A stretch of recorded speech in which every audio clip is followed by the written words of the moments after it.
নমস্কার বন্ধুরা, দেখুন এখানে বেগুন, কাঁচা কলা, ক্যাপসিকাম, একটু আলু, কাঁচা লঙ্কা, শিম, ফুলকপি, গাজর, টমেটো বন্ধুরা, এখানে বড়া ভাজা, আর এখানে বন্ধুরা পাঁচ ফোড়ন বন্ধুরা। তো প্রথমে আমি বন্ধুরা পাঁচ ফোড়নটা দিয়ে দিলাম বন্ধুরা, দেখুন পাঁচ ফোড়ন দিয়ে দিলাম। এবার আমি সমস্ত সবজিগুলোকে ঢেলে দিচ্ছি বন্ধুরা।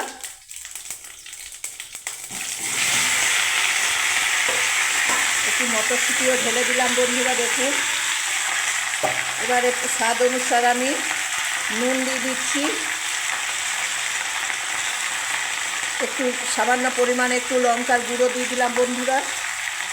আচ্ছা, একটু হলুদ গুঁড়ো দিয়ে দিলাম।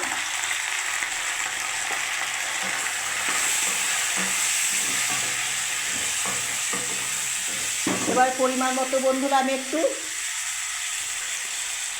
মশলা দিয়ে দিলাম বন্ধুরা, দেখুন। এটা বন্ধুরা মশলাটা হচ্ছে এভারেস্ট কিচেন কিং মশলা বন্ধুরা। নো পেঁয়াজ, নো অনিয়ন বন্ধুরা, পেঁয়াজ রসুন ছাড়া বন্ধুরা, পাতলা একটা ঝোল করে দেখাচ্ছি বন্ধুরা আপনাদেরকে।